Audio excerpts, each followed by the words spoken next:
Tonight we begin A Christmas Carol by Charles Dickens. Because 'tis the season, right?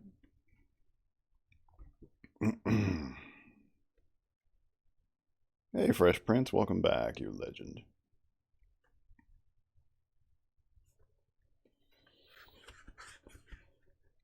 Stave 1, Marley's Ghost.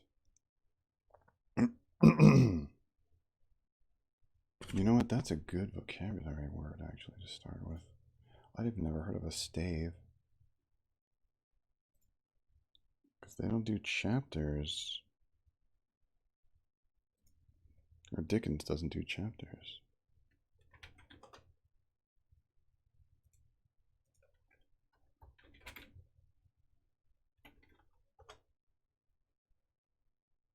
Huh. Ah. It's another term for staff, as in music, the writing of music. So, since it's called A Christmas Carol, instead of chapter 1, he put stave 1. Interesting.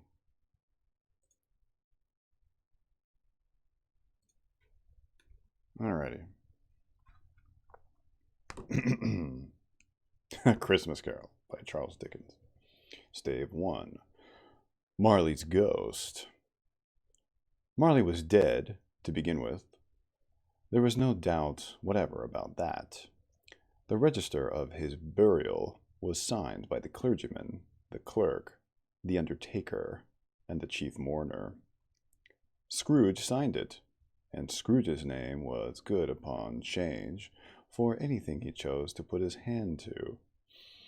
Old Marley was as dead as a doornail. Mind, I don't mean to say that I know, of my own knowledge, what there is particularly dead about a doornail. I might have been inclined, myself, to regard a coffin nail as the deadest piece of ironmongery in the trade. Okay, wait, that's a good word. Ironmongery. I have never seen that word before. Let's see.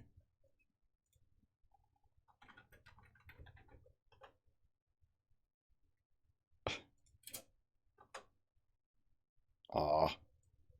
No definition. Okay. Ironmongery. Definition. Something made of metal, especially British. Yeah. That must be an antiquated English colloquialism. I might have been inclined, myself, to regard a coffin nail as the deadest piece of ironmongery in the trade, but the wisdom of our ancestors is in the simile, and my unhallowed hands shall not disturb it, or the country's done for. You will therefore permit me to repeat emphatically that Marley was as dead as a doornail. Scrooge knew he was dead? Of course he did. How could it be otherwise? Scrooge and he were partners for I don't know how many years. Scrooge was his sole executor, his sole administrator, his sole assign, his sole residuary, legatee, his sole friend, and sole mourner. Oh, sorry, his sole residuary legatee? Hello. Residuary legatee. Definitely gotta look that up. Residuary legatee definition. One designated to receive the residue of an estate. Huh. Residuary in British English of or relating to constitution of a residue, residual law entitled to the residue of an estate after payments of debts and distribution of specific gifts. Okay. Wow. So here in the States right now, we would say executor of the estate. But this was written in 1859.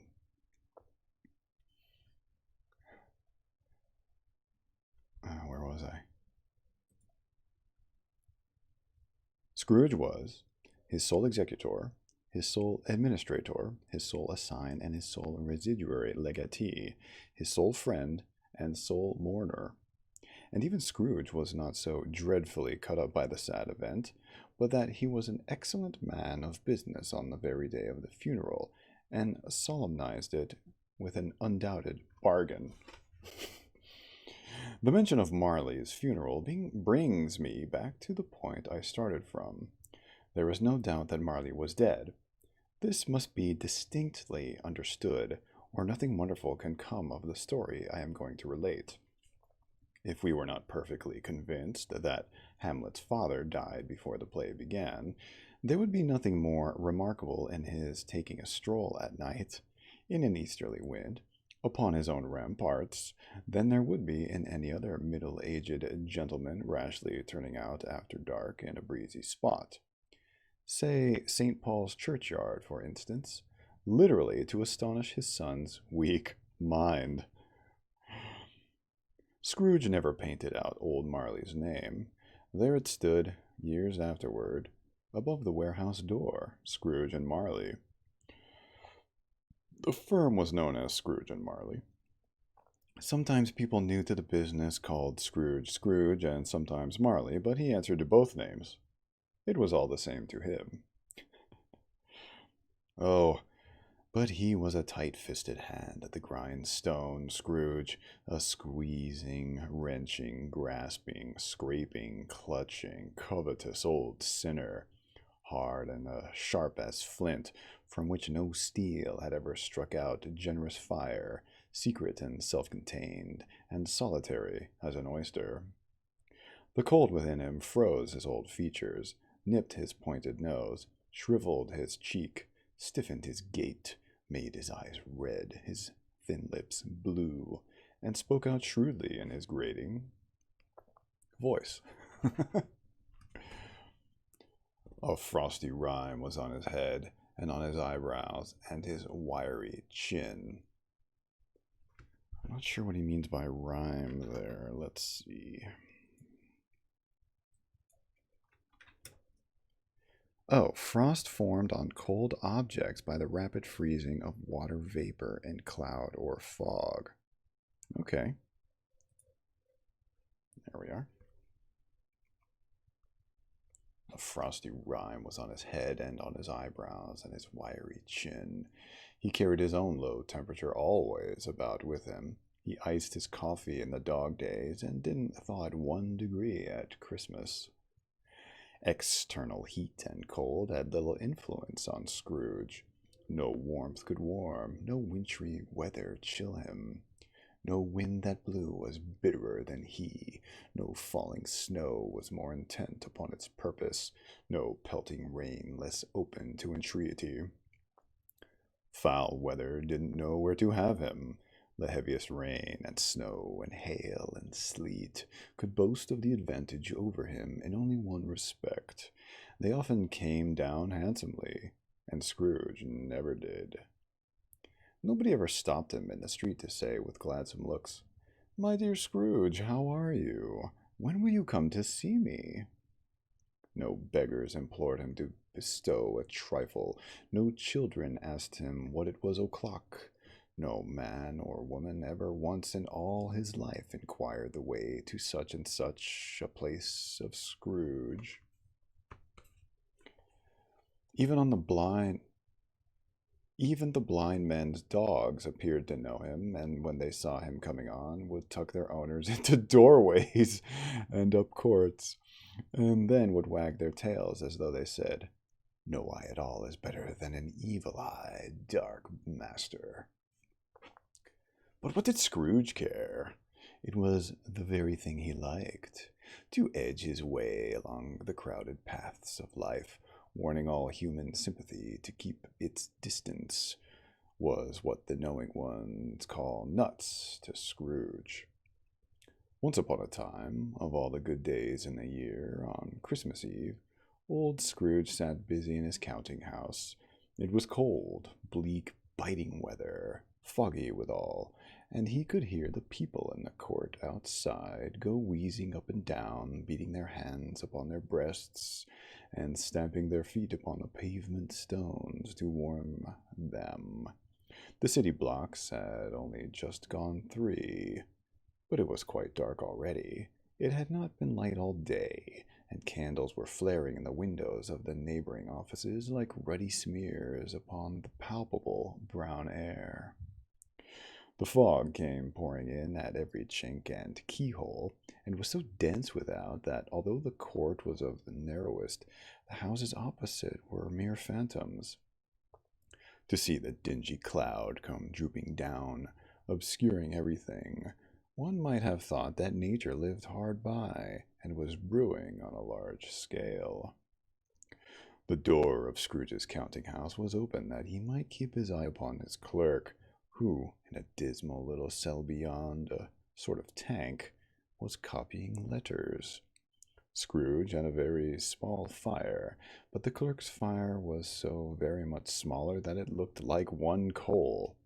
But he couldn't replenish it, for Scrooge kept the coal box in his own room, and so surely as the clerk came in with the shovel, the master predicted that it would be necessary for them to part. Wherefore the clerk put on his white comforter and tried to warm himself at the candle, in which effort, not being a man of strong imagination, he failed. "A Merry Christmas, Uncle! God save you!" cried a cheerful voice. It was the voice of Scrooge's nephew, who came upon him so quickly that this was the first intimation he had of his approach. "Bah!" said Scrooge. "Humbug!" He had so heated himself with rapid walking in the fog and frost, this nephew of Scrooge's, that he was all in a glow. His face was ruddy and handsome, his eyes sparkled, and his breath smoked again. "Christmas a humbug, Uncle?" said Scrooge's nephew. "You don't mean that, I am sure." "I do," said Scrooge. "Merry Christmas! What right would you have to be merry? What reason have you to be merry? You're poor enough." "Come, then," returned the nephew gaily. "What right have you to be so dismal? What reason have you to be morose? You're rich enough." Scrooge, having no better answer ready on the spur of the moment, said "Bah!" again, and followed it up with a humbug. "Don't be cross, Uncle," said the nephew. "What else can I be," returned the uncle, "when I live in such a world of fools as this? Merry Christmas! Out upon Merry Christmas! What's Christmas time to you but a time for paying bills without money, a time for finding yourself a year older, but not an hour richer, a time for balancing your books and having every item in 'em through a round dozen of months presented dead against you?" "If I could work my mill," said Scrooge indignantly, "every idiot who goes about with Merry Christmas on his lips should be boiled with his own pudding and buried with a stake of holly through his heart. He should." "Uncle!" pleaded the nephew. "Nephew," returned the uncle sternly, "keep Christmas in your own way, and let me keep it in mine." "Keep it," repeated Scrooge's nephew, "but you don't keep it." "Let me leave it alone, then," said Scrooge. "Much good it may do you. Much good has ever done you." "There are many things from which I might have derived good, by which I have not profited, I dare say," returned the nephew. "Christmas among the rest. But I am sure I have always thought of Christmas time, and when it has come round, apart from the veneration due to its sacred name and origin, if anything belonging to it can be apart from that as a good time, a kind, forgiving, charitable, pleasant time, the only time I know of in the long calendar of the year, when men and women seem by one consent to open their shut-up hearts freely, and to think of people below them as if they really were fellow passengers to the grave, and not another race of creatures bound on other journeys. And therefore, uncle, though it has never put a scrap of gold or silver in my pocket, I believe that it has done me good, and will do me good, and I say, God bless it." The clerk in the tank involuntarily applauded. Becoming immediately sensible of the impropriety, he poked the fire and extinguished the last frail spark. Forever. "Let me hear another sound from you," said Scrooge, "and you'll keep your Christmas by losing your situation. You are quite a powerful speaker, sir," he added, turning to his nephew. "I wonder you don't go into Parliament." "Don't be angry, uncle. Come, dine with us tomorrow." Scrooge said that he would see him. Yes, indeed, he did. He went the whole length of the expression and said that he would see him in that extremity first. "But why?" cried Scrooge's nephew. "Why?" "Why did you get married?" said Scrooge. "Because I fell in love." "Because you fell in love," growled Scrooge, as if that were the only one thing in the world more ridiculous than a Merry Christmas. "Good afternoon." "Nay, uncle, but you never came to see me before that happened. Why give it as a reason for not coming now?" "Good afternoon," said Scrooge. "I am sorry, with all my heart, to find you so resolute. We have never had any quarrel to which I have been a party, but I have made the trial an homage to Christmas, and I'll keep my Christmas humor to the last. So a Merry Christmas, uncle." "Good afternoon," said Scrooge. "And a Happy New Year." "Good afternoon," said Scrooge. His nephew left the room without an angry word, notwithstanding. He stopped at the outer door to bestow the greetings of the season on the clerk, who, cold as he was warmer than Scrooge, for he returned them cordially. "There's another fellow," muttered Scrooge, who overheard him. "My clerk, with 15 shillings a week, and a wife and family, talking about a Merry Christmas. I'll retire to Bedlam." This lunatic, in letting Scrooge's nephew out, had let 2 other people in. They were portly gentlemen, pleasant to behold, and now stood with their hats off in Scrooge's office. They had books and papers in their hands, and bowed to him. "Scrooge and Marley's, I believe," said one of the gentlemen, referring to his list. "Have I the pleasure of addressing Mr. Scrooge or Mr. Marley?" "Mr. Marley has been dead these 7 years," Scrooge replied. "He died 7 years ago, this very night." "We have no doubt his liberality is well represented by his surviving partner," said the gentleman, presenting his credentials. It certainly was, for they had been 2 kindred spirits. At the ominous word liberality, Scrooge frowned and shook his head and handed the credentials back. "At this festive season of the year, Mr. Scrooge," said the gentleman, taking up a pen, "it is more than usually desirable that we should make some slight provision for the poor and destitute, who suffer greatly at the present time. Many thousands are in want of common necessaries. Hundreds of thousands are in want of common comforts, sir." "Are there no prisons?" asked Scrooge. "Plenty of prisons," said the gentleman, laying down the pen again. "And the union workhouses?" demanded Scrooge. "Are they still in operation?" "They are, still," returned the gentleman. "I wish I could say they were not." "The treadmill and the poor law are in full vigor, then?" said Scrooge. "Both very busy, sir." "Oh, I was afraid, from what you said at first, that something had occurred to stop them in their useful course," said Scrooge. "I am very glad to hear it."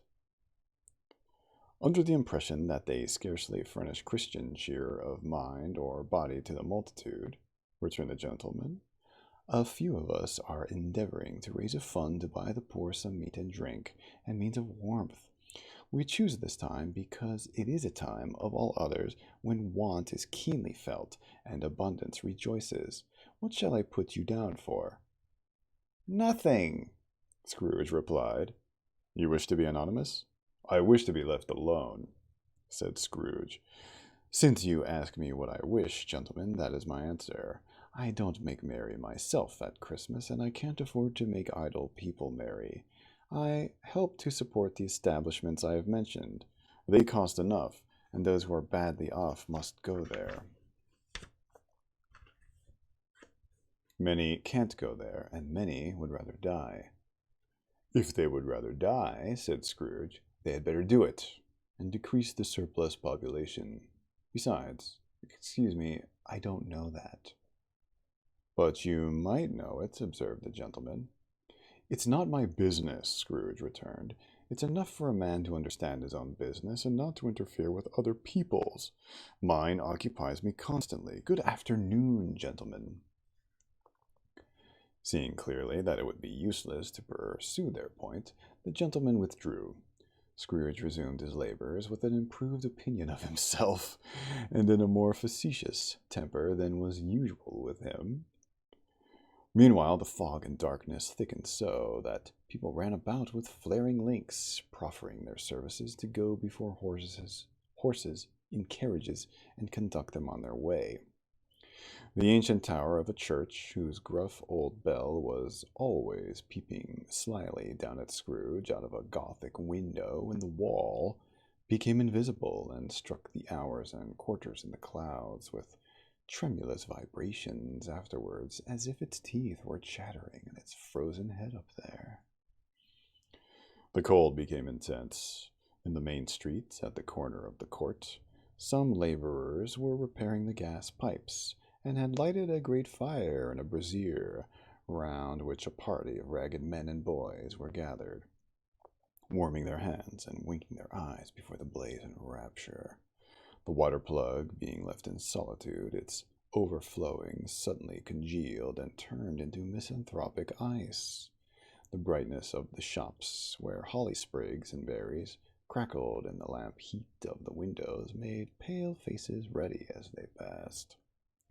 Poulterers' and grocers' trades became a splendid joke, a glorious pageant, with which it was next to impossible to believe that such dull principles as bargain and sale had anything to do. The Lord Mayor, in the stronghold of the mighty mansion house, gave orders to his 50 cooks and butlers to keep Christmas as a Lord Mayor's household should, and even the little tailor, whom he had fined 5 shillings on the previous Monday for being drunk and bloodthirsty in the streets, stirred up tomorrow's pudding in his garret, while his lean wife and the baby sallied out to buy the beef. Foggier yet, and colder. Piercing, searching, biting cold. If the good Saint Dunstan had but nipped the evil spirit's nose with a touch of such weather as that, instead of using its familiar weapons, then indeed he would have roared to lusty purpose. The owner of one scant young nose gnawed and mumbled by the hungry cold as bones are gnawed by dogs, stooped down at Scrooge's keyhole to regale him with a Christmas carol, but at the first sound of "God bless you, merry gentlemen, may nothing you dismay."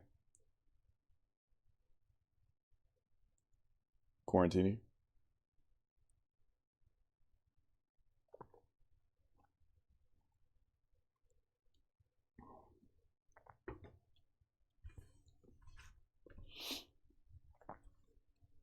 Scrooge seized the ruler with such energy of action that the singer fled in terror, leaving the keyhole to the fog and even more congenial frost. At length the hour of shutting up in the counting-house arrived. With an ill will, Scrooge dismounted from his stool and tacitly admitted the fact to the expectant clerk in the tank, who instantly snuffed his candle out and put on his hat. "You'll want all day tomorrow, I suppose," said Scrooge. "If quite convenient, sir." "It's not convenient," said Scrooge, "and it's not fair. If I was to stop 1/2 crown for it, you'd think yourself ill-used. I'll be bound." The clerk smiled faintly. "And yet," said Scrooge, "you don't think me ill-used when I pay a day's wages for no work." The clerk observed that it was only once a year. "A poor excuse for picking a man's pocket every 25th of December," said Scrooge, buttoning his greatcoat to the chin. "But I suppose you must have the whole day. Be here all the earlier next morning." The clerk promised that he would, and Scrooge walked out with a growl. The office was closed in a twinkling, and the clerk, with the long ends of his white comforter dangling below his waist, for he boasted no great coat, went down a slide on Cornhill at the end of a lane of boys 20 times in honor of its being Christmas Eve, and then ran home to Camden Town as hard as he could pelt to play at Blind Man's Bluff. Scrooge took his melancholy dinner in his usual melancholy tavern, and having read all the newspapers and beguiled the rest of the evening with his banker's book, went home to bed. He lived in chambers which had once belonged to his deceased partner.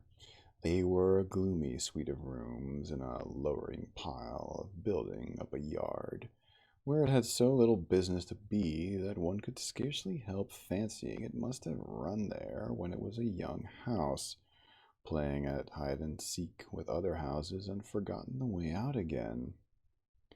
It was old enough now and dreary enough, for nobody lived in it but Scrooge, the other rooms being all let out as offices. The yard was so dark that even Scrooge, who knew its every stone, was fain to grope with his hands. The fog and frost so hung about the black old gateway of the house that it seemed as if the genius of the weather sat in mournful meditation on the threshold. Now it is a fact that there was nothing at all particular about the knocker on the door, except that it was very large. It is also a fact that Scrooge had seen it night and morning during his whole residence in that place. Also that's wait. Also that Scrooge had as little of what is called fancy about him as any man in the city of London, even including, which is a bold word, the corporation, aldermen, and livery.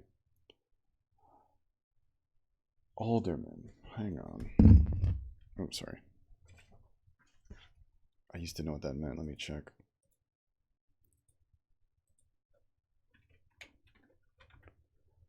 Hi, Tofumasocks. Okay, I'm gonna look up alderman. An elected member of a municipal council. In England, a member of a county or borough council, next in status to the mayor. In Anglo-Saxon England, a noble serving the king as a chief officer in a district or shire. So we'll take the second meaning. A member of a county or borough council, next in status to the mayor in England.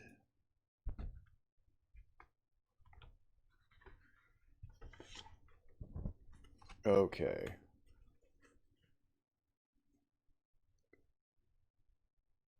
Scrooge had as little of what is called fancy about him as any man in the city of London, even including, which is a bold word, the corporation, aldermen, and livery. When livery, that's a word I see a lot in actually video games, but no one uses it anymore. What's a livery? Livery definition. Special uniform worn by a servant or official. Short for livery stable. The business of keeping horses and vehicles for hire. Livery stable. That's what he's referring to. Okay, it's a stable where you can rent horses.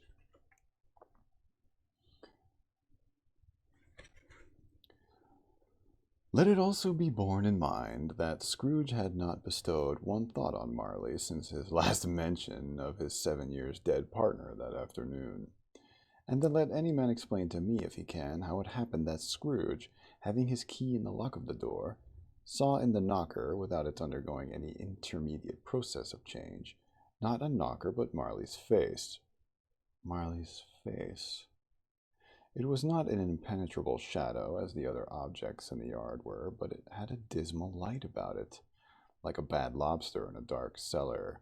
It was not angry or ferocious, but looked at Scrooge as Marley used to look, with ghostly spectacles turned up on its ghostly forehead. The hair was curiously stirred, as if by breath or hot air, and Though the eyes were wide open, they were perfectly motionless. That and its livid color made it horrible, but its horror seemed to be in spite of the face and beyond its control rather than a part of its own expression. As Scrooge looked fixedly at this phenomenon, it was a knocker again. To say that he was not startled, or that his blood was not conscious of a terrible sensation to which it had been a stranger from infancy, would be untrue. But he put his hand upon the key he had relinquished, turned it sturdily, walked in, and lighted his candle. He did pause with a moment's irresolution before he shut the door, and he did look cautiously behind it first, as if he half expected to be terrified with the sight of Marley's pigtail sticking out into the hall. But there was nothing on the back of the door except the screws and nuts that held the knocker on, so he said "pooh-pooh" and closed it with a bang. The sound resounded through the house like thunder. Every room above and every cask in the wine merchant's cellars below appeared to have a separate peal of echoes of its own. Scrooge was not a man to be frightened by echoes. He fastened the door and walked across the hall and up the stairs, slowly, too, trimming the candle as he went. You may talk vaguely about driving a coach up You may talk vaguely about driving a coach and six up a good old flight of stairs, or through a bad young Act of Parliament, but I mean to say you have not got a hearse up that staircase and taken it broadwise with the splinter bar towards the hall and the door towards the balustrades, and done it easy. There was plenty of width for that, and no room to spare, which is perhaps the reason why Scrooge thought he saw a locomotive hearse going on before him in the gloom. Half a dozen gas lamps out of the street wouldn't have lighted up the entry too well, so you may suppose that it was pretty dark with Scrooge's clip. Up Scrooge went, not caring a button for that. Darkness is cheap, and Scrooge liked it. But before he shut his heavy door, he walked through his rooms to see that it was all right. He had just enough recollection of the face to desire to do that. Sitting room, bedroom, lumber room, all as they should be. Nobody under the table, nobody under the sofa. A small fire in the grate, spoon and basin ready, and the little saucepan of gruel. Scrooge had a cold in his head. Upon the hob. Nobody under the bed, nobody in the closet, nobody in his dressing gown, which was hanging up in a suspicious attitude against the wall. Lumber room as usual. Old fire guard, old shoes, 2 fish baskets, washing stand on 3 legs, and a poker. Quite satisfied, he closed his door and locked himself in, double-locked himself in, which was not his custom, thus secured against surprise. He took off his cravat and put on his dressing gown and slippers and his night cap, and sat down before the fire to take his gruel. It was a very low fire indeed, nothing on such a bitter night. He was obliged to sit close to it and brood over it before he could extract the least sensation of warmth from such a handful of fuel. The fireplace was an old one, built by some Dutch merchant long ago, and paved all round with quaint Dutch tiles to illustrate the scriptures. There were Cains and Abels, Pharaoh's daughters, queens of Sheba, angelic messengers descending through the air on clouds like feather beds, Abraham's, Belshazzar's, apostles putting off to sea in butterboats, hundreds of figures to attract his thoughts, and yet that face of Marley, 7 years dead, came like the ancient prophet's rod and swallowed up the whole. If each smooth tile had been a blank at first, with power to shape some picture on its surface from the disjointed fragments of his thoughts, there would have been a copy of old Marley's head on every one. Hold on, I'm going to change something really quick.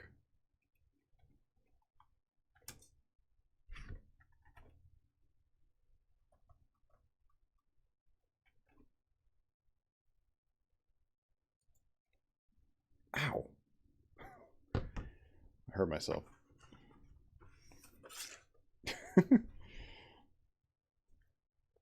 Humbug, said Scrooge, and walked across the room. After several turns, he sat down again. As he threw his head back in the chair, his glance happened to rest upon a bell, a disused bell that hung in the room and communicated for some purpose now forgotten with a chamber in the highest story of the building. It was with great astonishment and with a strange inexplicable dread that as he looked, he saw this bell begin to swing. It swung so softly in the outset that it scarcely made a sound, but soon it rang out loudly, and so did every bell in the house. This might have lasted half a minute or a minute, but it seemed like an hour. The bells ceased as they had begun, together. They were succeeded by a clanking noise deep down below, as if some person were dragging a heavy chain over the casks in the wine merchant's cellar. Scrooge then remembered to have heard that ghosts in haunted houses were described as dragging chains. The cellar door flew open with a booming sound, and then he heard the noise much louder. On the floors below, then coming up the stairs, then coming straight toward his door. "It's humbug still," said Scrooge. "I won't believe it." His color changed, though, when, without a pause, it came through the heavy door and passed into the room before his eyes. Upon its coming, the dying flame leaped up as though it cried, "I know him! Marley's ghost!" And it fell again.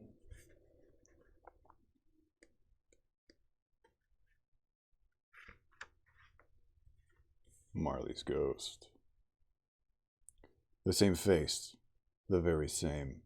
Marley in his pigtail, usual waistcoat, tights and boots, the tassels on the latter bristling, like his pigtail and his coat skirts, and the hair upon his head.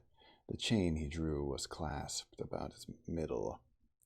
It was long and wound about him like a tail, and it was made, for Scrooge observed it closely, of cash boxes, keys, padlocks, ledgers, deeds, and heavy purses wrought in steel. His body was transparent, so that Scrooge, observing him, and looking through his waistcoat, could see the 2 buttons on his coat behind.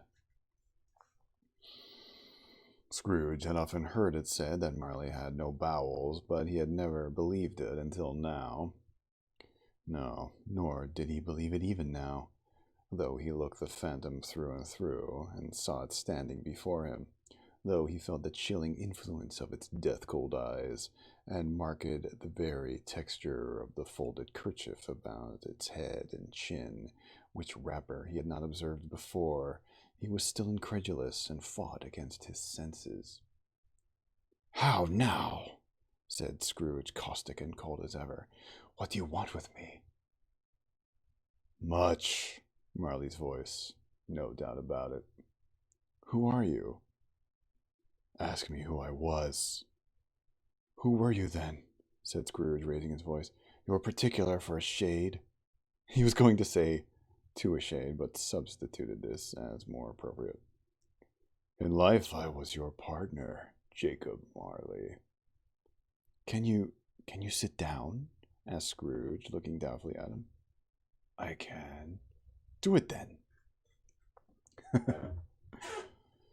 Scrooge asked the question because he didn't know whether a ghost so transparent might find himself in a condition to take a chair, and felt that the event of its being impossible might involve the necessity of an embarrassing explanation. But the ghost sat down on the opposite of the fireplace, as if he were quite used to it. "You don't believe in me," observed the ghost. "I don't," said Scrooge. "What evidence would you have of my reality beyond that of your senses?" "I don't know," said Scrooge. "Why do you doubt your senses?" "Because," said Scrooge, "a little thing affects them. A slight disorder of the stomach makes them cheats. You may be an undigested bit of beef, a blot of mustard, a crumb of cheese, a fragment of an underdone potato. There's more of gravy than of grave about you, whatever you are." Scrooge was not much in the habit of cracking jokes, nor did he feel in his heart by any means waggish then. Waggish, I wonder if that means like jovial. Oh my god, I thought this is live. I thought it was a YouTube video. Of course it's live. Too foamy sucks. Okay, waggish. Waggish. Humorous in a playful, mischievous, or facetious manner. There we are.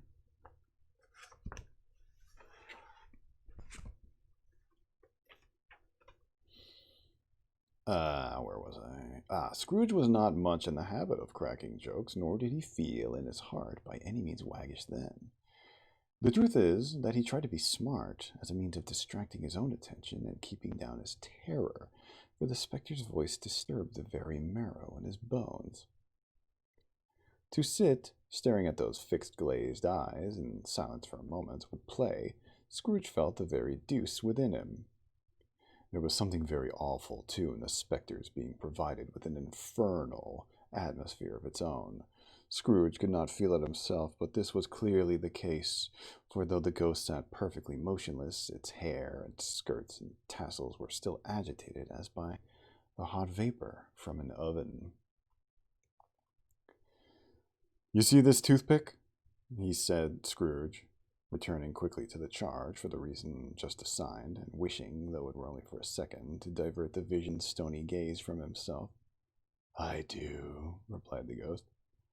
"You are not looking at it," said Scrooge. "But I see it," said the ghost, notwithstanding. "Well," returned Scrooge, "I have but to swallow this, and be for the rest of my days persecuted by a legion of goblins, all of my own creation. Humbug, I tell you. Humbug."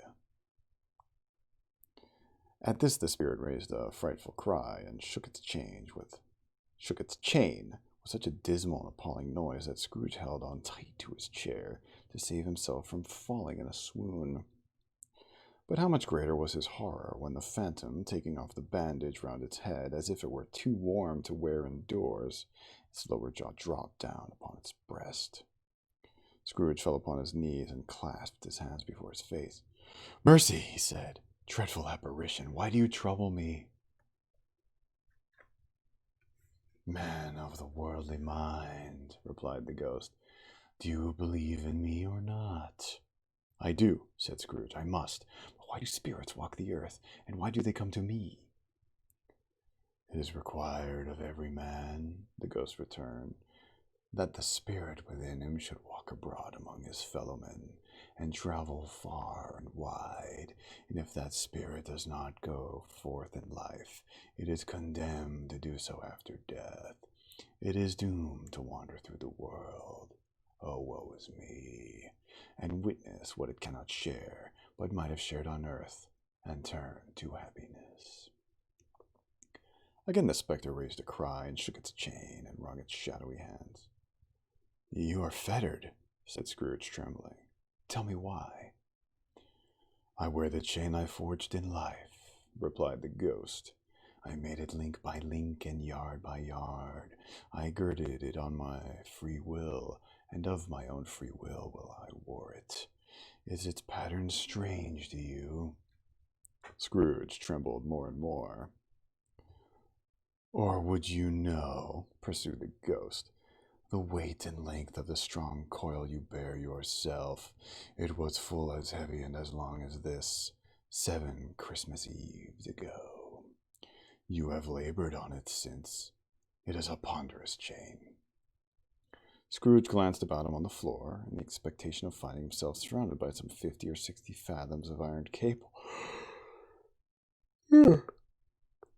But he could see nothing. "Jacob," he said, imploring, "my old Jacob Marley, tell me more. Speak comfort to me, Jacob."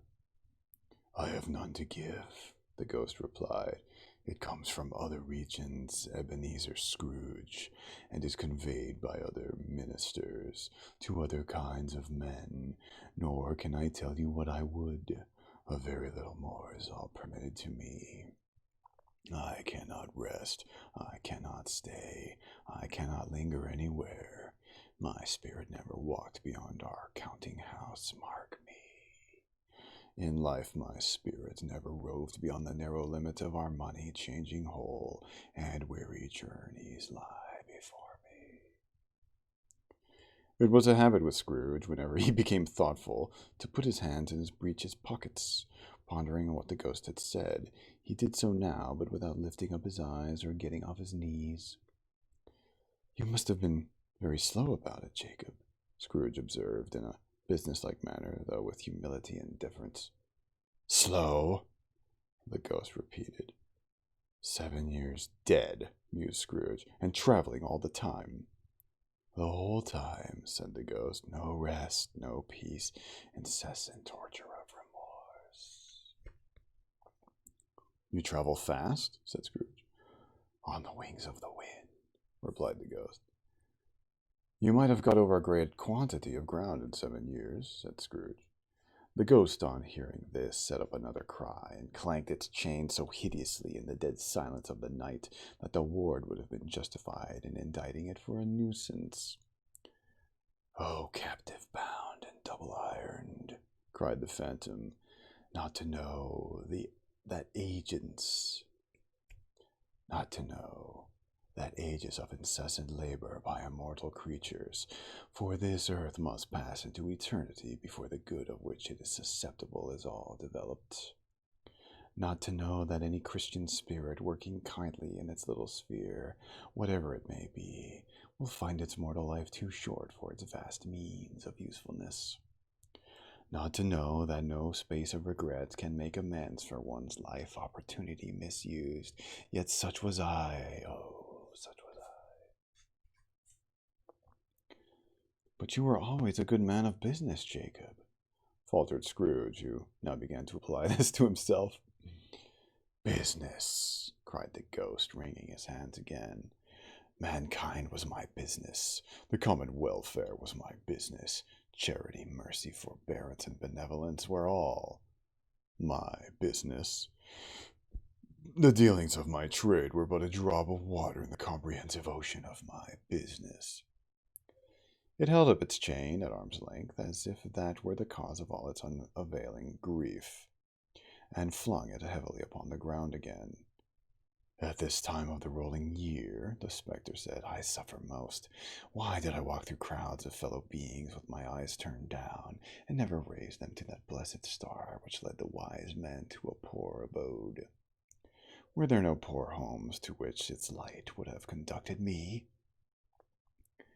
Scrooge was very much dismayed to hear the spectre going on at this rate, and began to quake exceedingly.